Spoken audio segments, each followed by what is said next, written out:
Canara રોબેકો mutual fund company દ્વારા વિદ્યાર્થીઓને cycle વિતરણ કરજણ તાલુકાના લીલોડ ગામ ખાતે આવેલ માધ્યમિક સ્કૂલમાં આજરોજ જિલ્લા ભાજપ પ્રમુખ અને કરજણ ધારાસભ્યની ઉપસ્થિતિમાં સામાજિક પ્રવૃત્તિના ભાગરૂપે કેનેરા રોબેકો કંપનીના સહયોગથી વિદ્યાર્થીઓને સાયકલ અને હેલ્મેટનું વિતરણ કરવામાં આવ્યું હતું. કંપની દ્વારા સતત ત્રીજા વર્ષે સાયકલોનું વિદ્યાર્થીઓને વિતરણ કરવામાં આવી રહ્યું છે.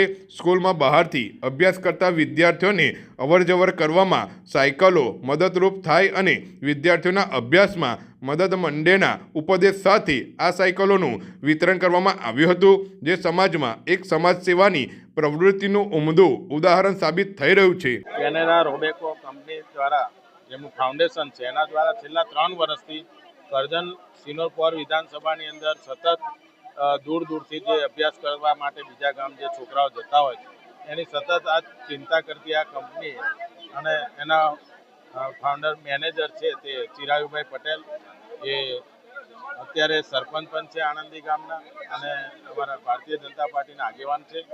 એમના દ્વારા ઘણા આવી સેવાકીય પ્રવૃત્તિઓ આ વિસ્તારમાં ચાલતી આવી છે. એના ભાગરૂપે આજે લીલોડ ગામની અંદર લગભગ 261 છોકરાઓની અંદર સાયકલો હેલ્મેટ સાથે આપવામાં આવી છે. લગભગ 45 થી 50 લાખની કિંમતની અંદાજિત આ સાયકલો તમામ બાળકોને આપવામાં આવી છે. આપણે સૌથી પહેલા ભોજન છેલ્લા 3 વર્ષથી આ કંપની દ્વારા આ વિસ્તારની અંદર આ વિધાનસભાની અંદર જે સાયકલોનું વિતરણ કરી રહી છે, એટલે આ કેનેડા રોબેકો કંપનીને હું ખૂબ એમનો આભાર વ્યક્ત કરું છું કે સતત આવા ગરીબ બાળકો જે દૂર દૂરથી અભ્યાસ માટે આવતા હોય એમને જે જરૂરિયાત વસ્તુ છે એ સાયકલ આપણે આપે છે. એવી કંપનીને હું બિરદાવું છું અને આવી નવી સેવાકીય પ્રવૃત્તિ કંપની કરતી રહે એવી પ્રભુને હું પ્રાર્થના કરું છું.